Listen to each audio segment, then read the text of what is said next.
올 한 해를 잘 살았다 혹은 잘 살지 못했다, 어떤 쪽으로 생각하시는지요? 내년에는 좀 잘 살아야겠다라고 하실 때 어떻게 하면 우리가 잘 살 수 있을까요? 육체의 원함대로 살면은 잘못 사는 것이 될 것이고, 성령의 원함을 혹은 성령을 따라 살면은 그것은 잘 사는 삶이 될 것입니다. 오늘 성경 본문이 바로 이것을 우리에게 일러주고 있습니다.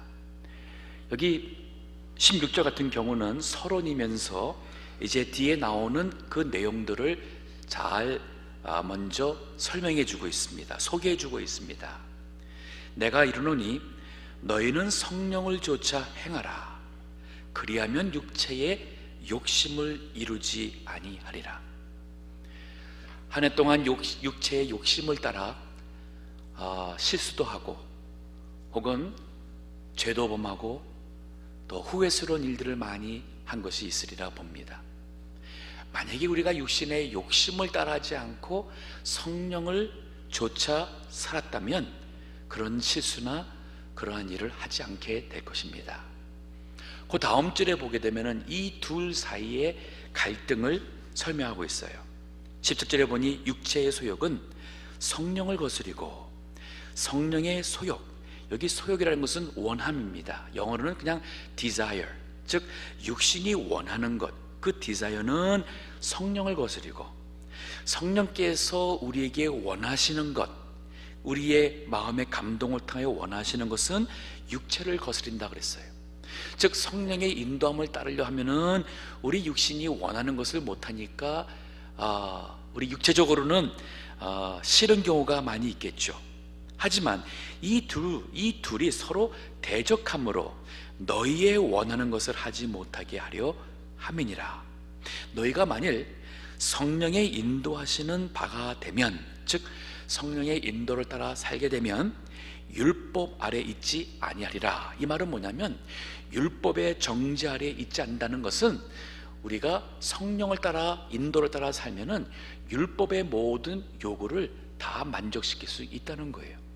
내가 율법을 지켜야지, 내가 새해는 뭐 이거 해야지, 내가 새해는 저거 안 해야지, 이거 끊어야지 늘 하지만은 우리 작심 3일이라고 얼마 안 돼서 일주가 못 지나서 다 끝나잖아요. 그러면 내년도 우리 새해 결심이 내년 1년 후에 마지막 할 때까지 갈 수 있게 되기 위해서는 딱 하나입니다. 우리의 결심이 아니에요.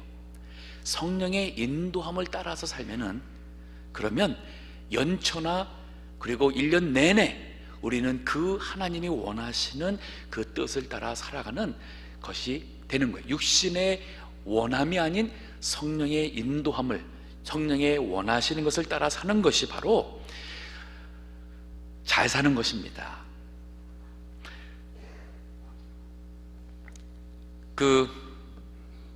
이제 뒤에 가서 보게 되면은 그 육신에 원하는 것으로 사는 사람의 그 육신의 일은 현저하니 하면서 우리가 성령을 쫓지 않고 육신에 원하는 것으로 살아갈 때에 나타나는 그 우리의 일들입니다. 이미 일어나는 그 일들이 무엇이냐, 그리고 뒤에 가서 보면 성령을 따라갈 때에 나오는 성령의 열매가 나와요. 자, 여기 19절에 보시게 되면은 육체의 일은 현저하니, 여기 현저는 분명하다, 영어로는 evident. 이건 뭐 보충 설명이 필요가 없는 너무 우리 주변에 드러나는 그러한 뻔한 일들이 있습니다. 자, 육신이 원하는 대로 살아갑니다. 그 일은 현저합니다. 어떤 것인가요? 19절에 보니까 음행과 더러운 것과 호색, 이 세 가지가 먼저 나옵니다. 이 세 가지는 다 우리의 정욕, 특별히 성적인 것과 관련된 그러한 것입니다. 우리 믿는 사람들도 부끄러운 그러한 성적인 죄에 빠지기도 많이 하죠. 가정에서도 또 그러한 실수로 인해서 부부에 큰 상처를 주기도 하고, 심한 경우에는 이혼까지 가정이 깨지기도 합니다. 우리가 성령의 인도함을 따라 살면은 그러한 그만 우리 인간인지라 육신이 원하는 성적인 그러한 유혹을 피할 수는 없지만은 성령의 인도함을 따라 살면은 그 육신의 원하는 대로 하지 않아서 우리가 그러한 어리석은 죄나 실수를 범하는 것을 피할 수가 있습니다. 그러나 성령을 따라가지 않고 육신의 사람으로 살아갈 때는 우리 인간은 항상 음행, 더러운 것, 호색이라는 것에 자유할 수 없습니다. 여기 더럽다는 것은 성적인 관련된 것이고, 호색이라는 것은 굉장히 그런 항상 그런 성적인데 관련된 그러한 그 방탕한 것을 여기 말하고 있습니다. 방종한 것을 말하고 있습니다. 종종 이렇게 보면은 그 세상 사람들의 농담이나 생활 속에 보면 이러한 것들이 참 많이 섞여 있습니다. 제가 최근에도 굉장히 좀 충격을 먹었어요. 참 저에게서 배웠고 믿음이 참 좋은 그러한 젊은이로 자란 줄로 알았습니다. 근데 결혼하기 전에 동거 생활한다고 제가 큰 충격을 먹었어요. 아니, 그러면 결혼을 하지 왜 동거 생활을 하는지. 결혼할 생각 없으면은 그러면 자기 자신을 지켜야죠. 이게 바로 아무리 우리가 잘 배웠고 교회에서 자랐어도 매일매일 우리가 삶 속에서 성령의 인도함을 따라 살지 않으면은 우리 인간은 이 사회가 제공하는 그러한 대중, 이 트렌드라고 그러죠. 그러한 추세에 남들도 그러는데 이러한 쪽으로 우리는 육신적으로 치우칠 수밖에 없습니다. 잘 사는 것은 성령을 쫓아 사는 그러한 영적인 삶이고, 잘 살지 못하는 것은 육신이 원하는 대로 살아가는 육의 사람이 잘못 사는 겁니다. 몸은 우리가 비록 교인이라 할지라도 우리가 육신의 사람으로 살 수가 있어요. 지금 여기 계신 분들은 다 새해 출발을 성령을 쫓아 살아가는 분입니다. 왜냐하면 이 시간대에 잠자야 될 시간인데 우리 육신은 자기를 원하죠. 피곤하다고 하죠. 근데 여기 왜 오셨어요? 그래도 이 마지막 순간을 하나님 앞에 예배드리고 새해를 정말 이 예배와 함께 새해를 맞이하겠다는 것은 이건 육신이 원하는 게 아니었어요. 성령께서 우리의 믿음 있는 우리의 마음속에 우리의 양심을 통하여서 이렇게 성구영신 예배 나오기를 원하는 마음을 주셔서 그 성령의 원함대로 왔기 때문에 지금 이 순간만이라도 여기 계신 우리 모든 교우들은 다 성령의 사람들입니다. 이것을 새해와 또 1월, 2월 계속 이렇게 육신이 원하는 것보다는 성령께서 원하시는 대로 살아가는 대로 살아가도록 우리가 직장에서나 가정에서나 순간순간 이 둘 사이에서 믿음의 선택을 해보세요. 그러면 이 육신의 일들을 멀리 떠날 수가 있습니다. 자, 여기 육신의 일이 더 보니까 이렇게 나옵니다. 20절에 보면은 우상 숭배와 술수와 두 번째 종류입니다. 첫 번째 세계는 성적인 것과 연료된 그러한 그 육신의 부끄러운 일이고, 그 다음에는 우리의 영적인 겁니다. 즉 비신앙적, 어떻게 보면 종교성이라고 할 수 있어요. 왜? 우상 숭배니까. 즉 신앙심은 있다고 할까, 종교심은 있는데 참된 하나님을 섬기지 아니하고 인간의 호기심과 우리 인간의 타락성에서 나오는 우상을 섬기는 거예요. 술수는 뭐냐면은 요거는 마술이라고도 번역을 합니다. 즉 점 보고 운세 따지고 또 무슨 이런 신비적인 것, 이런 것 따라가는 모든 것, 즉 말씀에 바로 서서 참 하나님 또 예수 그리스도를 예배하는 것에서 벗어난 모든 것, 이게 다 육신의 꼴입니다. 성령의 인도는 이런 것을 하지 않습니다. 20절에 보게 되면은 세 번째 캐러거리, 세 번째 부류의 그 육신의 일이 나오는데 8가지예요. 다 공통점이 있습니다. 보세요. 원수를 맺는 것과 분쟁과 시기와 분냄과 당짓는 것과 불리함과 이단과, 여기 분리라는 것은 갈라지는 겁니다. 이단이라는 것은 또한 이 불화를 인해서 이 떨어지는 것, 그것을 얘기하고 있습니다. 그리고 21절에 보면은 투기라는 표현이 있습니다. 서로 시기하고 질투하는 투기. 이 8가지가 다 공통점이 있습니다. 이게 바로 뭐냐면 인간 사이에서 나오는 우리가 육신의 원함을 따라 살아가는 사람들 사이에서는 다 이거라는 얘기예요. 다 이겁니다. 올 한 해를 돌아보면서 우리 가정이나 교회가 여기에 이러한 모습이 있지 않았을까? 다시 한번 보겠어요? 원수를 맺는 것. 이제는 그거 다 하나님께 원수 갚는 것이 내게 있으니 내가 갚으리라 하신 우리 여호와의 말씀대로 원수, 내가 정말 이 분통한 것 마음에 품지 마시고 원수 맺지 마세요. 하나님 앞에 내려놓으세요. 하나님께서 공의로 보시니까 하나님이 판단해 주세요. 그리고 우리는 이 원수의 마음을 푸셔야 돼요.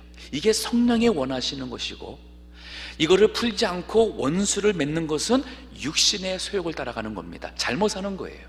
내년도에 가서도 이러한 마음속에 원수를 맺는 것이 있으면은 절대로 우리가 은혜 생활을 할 수 없고 기쁨의 생활을 할 수 없는 성령의 열매를 맺을 수가 없습니다.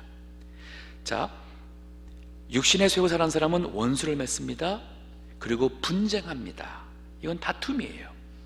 시기합니다. 그리고 분냄, 노합니다. 이 분노를 풀지 못해요. 당을 짓습니다. 누구파, 저는 어디 지역, 우리가 이 당 짓는 거 다 옳지 않습니다. 우리는 다 그리스도 안에 속한 사람들이고, 우리는 다 하나님께서 동부장로교회로 모아줘서 동부장로교회 믿음의 공동체 된 것 뿐이에요. 가족이 자식들이 여럿이 있는데 그 중에는 좀 더 똑똑한 자식이 있고 좀 덜 똑똑한 자식도 있을 것이고, 부모의 사랑스러운 자식이 있고 덜 사람도 있을 거예요.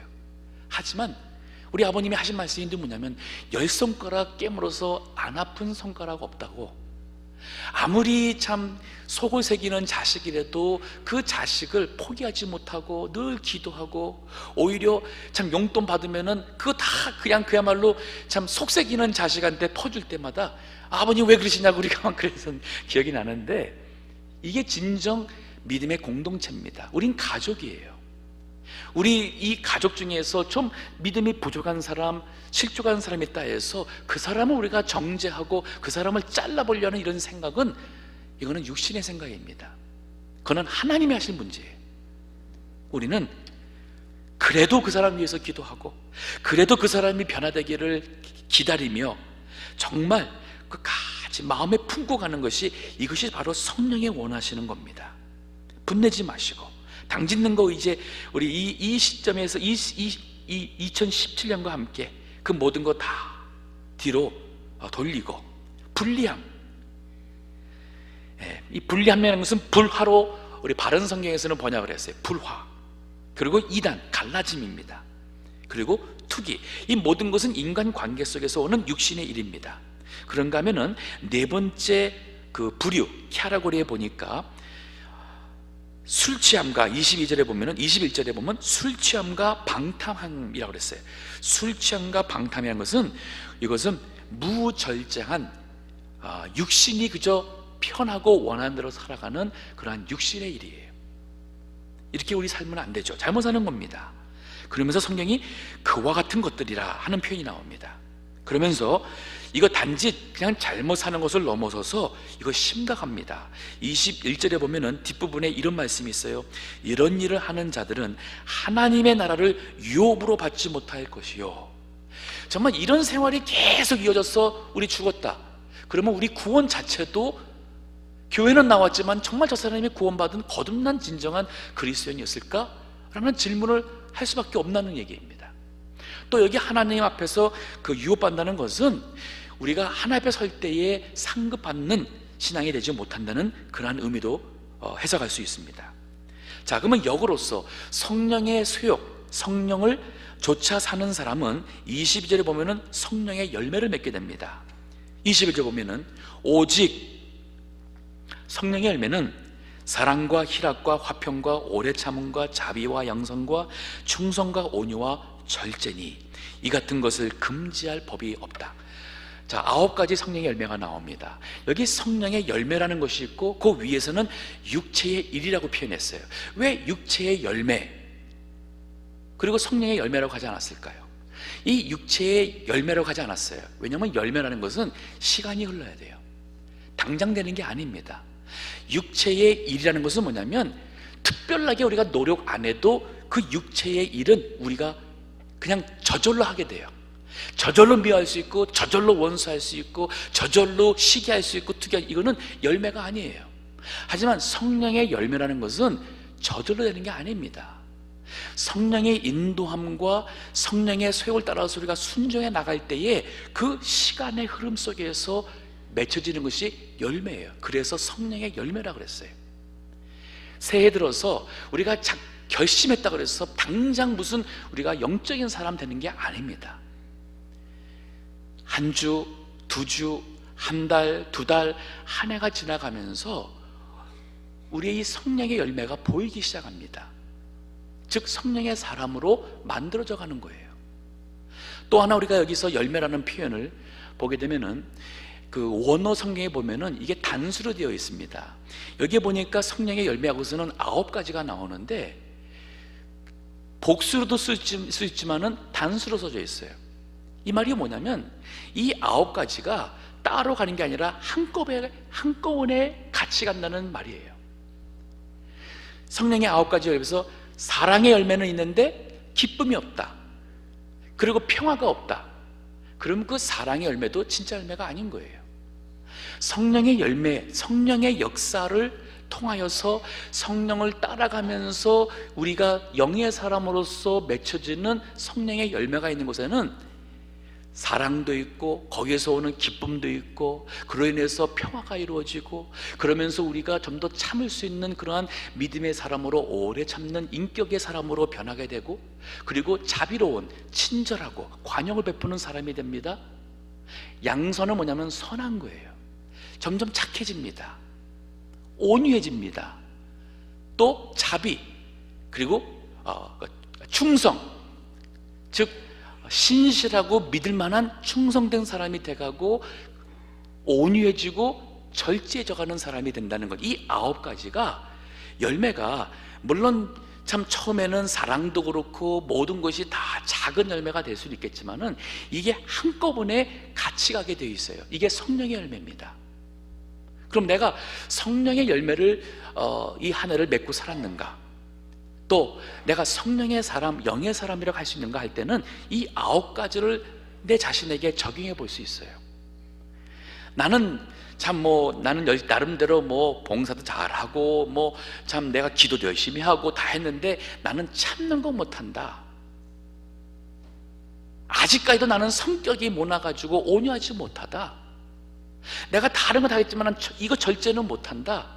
그 말은 뭐냐면 육체의 원함을 따라 살고 있다는 얘기입니다. 이건 잘못 살고 있는 거예요. 몸만 교회 왔다 갔다 하고 우리가 이렇게 오랜 세월 믿었다고 하지만은 결국 우리 인생이 하나님이 보실 때에 잘 살았느냐 잘 살지 못했느냐 이거는 육신의 소욕 원함을 따라 사느냐 아니면 성령의 원함을 따라 사느냐 둘 중에 하나입니다. 이 길은 육신의 사람이고 이것은 영의 사람이에요. 성령의 사람입니다. 그래서 이 성령의 열매를 맺는 것은 이것은 선택의 의미가 아닌 우리의 신앙인에 있어서는 생명과 같은 것입니다. 자, 또 이 열매라는 표현이 또 하나 그 주는 중요한 것이 있어요. 꽃과 열매가 뭐가 달라요? 꽃은 사람들에게서 관심을 끌고 꽃은 모든 영광을 끌어들이는 것이 꽃입니다. 열매는 누군가를 위해서 맺혀지는 게 열매예요. 즉 성령의 열매 여기 이 9가지를 보더라도 이게 다 나를 위하고 내 만족을 위하는 것이 아니에요. 물론 결국은 이것이 다 나의 축복이고 나의 복인 건 맞지만은 이 성령의 열매를 맺을 때 내 주변에 있는 사람들이 행복해지는 겁니다. 내 주변에 있는 그 가정과 우리 교인들이 내가 성령의 열매를 맺을 때 그들이 모두가 다 저 사람 참 좋다, 저 사람 정말 참 성도야. 자, 보세요. 내가 사랑이 아주 넘칩니다. 베풀어요. 하나님의 사랑이 내 마음에 가득 차서, 그러니까 뭐가 나와요? 기쁘잖아요. 그러니까 항상 이렇게 기뻐서 이렇게 미소도 지을 수 있고, 참 어려운 일 당해도 거기서 참 긍정적으로 생각해서 격려할 수 있고, 그러니까 뭐가 있어요? 평화가 있잖아요. 마음에 평화가 있고, 그런 사람 가까이 가게 되면은 자꾸 이렇게 이렇게 다투고 막 긴장하기보다는 평화할 수 있는 게, 이게 바로 우리 성령의 열매 아니겠습니까? 그런가 하면 오래 참는 것은 나를 위해서가 아니라 상대를 위해서 오래 참는 거잖아요. 자비는 나를 위해서가 아니라 베푸는 겁니다. 선행, 이 양성 같은 경우도 누군가를 위해서 누군가에게 착하게 해주는 거잖아요. 이게 바로 성령의 열매예요. 충성된 것은 우리 관계 속에서, 어떠한 관계 속에서 믿음을 지키는 것이 충성입니다. 온유한 것은 바로 우리 신앙의 인품이에요. 그리고 절제는 나 혼자 사는 세상이 아니니까 많은 삶을 쓸 때 내가 떠들면 안 되는 것도 절제인 것이고, 우리가 참 여러 사람들 수고했으니까 내 입맛에는 안 맞아도 참 그 수고한 사람들의 그 수고를 생각할 때에는 그래도 참 기도하는 마음으로, 이렇게 감사하는 마음으로 먹는 것도, 이게 바로 절제예요. 이게 다 신앙에서 나오는 겁니다. 즉, 이 성령의 열매는 나를 위한 것이 아니에요. 이것은 이 열매를 통해서 그 누군가에게 은혜를 끼치고 그 누군가를 하여금 기쁨과 행복을 주게 하는 것이 성령의 열매예요. 이 9가지 성령을 따라 살면은 이게 해야지 하려고 되는 게 아니라 이런 사람으로 저절로 되는 것입니다. 내가 참아야지 그러면 어떻게 되겠습니까? 이게 너무 스트레스가 되고 참을 수 없는데 어떻게 참으라는 얘기예요. 하면서 우리는 더 분노가 쌓이게 되죠. 이게 바로 속병이 되는 거예요. 아닙니다. 성령의 소욕을 따라서 우리가 살아가게 되면 참을 수 있는 사람이 되고, 오히려 긍휼을 베푸는 자유로운 사람이 되고, 이것이 다 저절됩니다. 그러면 한 가지 더, 제가 어떻게 하면 내가 성령을 따라 살까? 이게 큰 질문이에요. 자, 여기 지금 잘 살기 위해서는 성령을 따라 살아야 되는데, 성령의 원하심을 따라 살아야 되니까 어떻게 하는 걸까? 너무 추상적인 개념이죠. 성령은 첫째, 우리의 신앙 양심을 통해서 역사하십니다. 거듭난 사람들은 성령을 하나님께서 우리 속에 주었어요. 그래서 거듭난 사람은 성령께서 우리 안에 계셔서 우리의 양심, 이제는 거듭난 사람은 신앙 양심이라 그래요. 그 양심을 통해서 성령이 우리로 하여금 이 육신을 따라갈 때는 양심이 이게 가만히 있지 않고 우리를 자꾸 잘못됐다고 죄책감이 나오게 하는 것은 좋은 거예요. 그러한 때에 이게 마음에 찔리는데도 그냥 육신이 원하는 대로 가게 되면은 성령의 감동이 점점 죽게 되고, 그래서 성령을 소멸하지 말라 하는 표현이 나오는데 성령을 소멸하게 되는 겁니다. 이런 사람은 성령의 감동을 점점 느끼지 못하고 나중에는 이 신앙 양심이 무뎌져 가지고 신앙인답게 살지 않으면서도 뻔뻔해질 수밖에 없어요. 이건 무섭습니다. 그럼 완전히 완악한 자로, 교만한 자로, 영의 사람이 아닌 완전한 육의 사람으로 변해버리는 거예요. 성령의 감동을 따라 살기 위해서는 우리 신앙 양심, 항상 우리 신앙 양심이 이게 아주 very sensitive 해야 돼요. 민첩해야 됩니다. 내가 작은 것에도 내 마음이 정말 내가 하나님 앞에 이래서는 안 되는데, 또 할 때 이 마음에 이 신앙 양심이 살아 역사해야 되고, 그다음에 성령을 따라 살아 할 수 있는 또 하나 두 번째 비결은, 성령은 항상 하나님의 말씀과 함께 역사하세요. 그렇기 때문에 내가 성경을 볼 때에 성경 말씀에 은혜를 받는다. 그게 바로 뭐냐면 성령께서 이 말씀을 통하여서 내가 뭔가 깨달아지게 되고 내 자신이 잘못된 것을 보게 하고 아니면 하나님이 기뻐하신 대로 순종하게 하는 이 감동이 다 성령께서 말씀과 함께 역사하세요. 즉 성령의 소욕을 받는 사람은 말씀을 보는 사람이고 설교 시간이나 이럴 때에 말씀을 통해서 이 감동이 있는 사람이 바로 성령의 감동을 받을 수가 있어요. 그러니까 성령은 신앙 양심을 통해서 일하시고 진리의 말씀을 통해서 일하십니다. 그리고 그것을 따라가면서 내가 이게 감정적으로 내가 지금 믿고 그렇게 생각하는 건지 정말 성령의 역사인지 아닌지 하는 검증, 그 테스트는 바로 성령의 열매예요. 어떤 사람들은 성령의 능력을, 은사를 많이 강조해요. 어떤 교단은 늘 성령의 은사를 강조합니다. 그래서 방언해라, 그래서 병 고치는 은사를 달라고 부르짖기도 하고, 어떤 사람은 예언의 은사가 있다 그래서 사람만 보면 당신 앞으로 뭐가 이런 식의 그 은사를 많이 강조하고 본인들이 성령의 사람이라고 자부심하는 사람들이 있어요. 근데 그분들 가까이 갔을 때 그 가정과 그 사람의 인격이 성령의 열매가 없다면 그건 가짜예요. 예, 제가 분명히 얘기합니다. 그 가짜입니다. 기도원이나 이런 데서 병 고치는 능력이 있다 그래가지고 안수기도 해주고 안찰해주고 낫다고 요란하고 하는 사람인데, 그 사람이 그 기도원에서 물질에 대한 것이 투명하지 않고 다 자기의 어떤 사역을 위해서 챙긴다, 그 사람 가짜입니다. 가짜예요. 성령이 역사하는 곳에는 성령의 능력 나타남과 함께 성령의 열매가 나타나게 돼 있어요. 사도 바울 보세요. 능력이 있었습니다. 하지만 사도 바울은 성격이 굉장히 참 강한 사람임에도 불구하고 그가 온유한 사람이 되었고, 이 이방인들을 향해서 사랑하는 사람이 되었고, 감옥에 있어서 그 착고를 차고 그 추운 감옥에서도 거기서 찬송이 나오는 기쁨이 있었잖아요. 이게 다 성령의 역사입니다. 새해가 이제 얼마 안 남았습니다. 잘 살아야겠어요.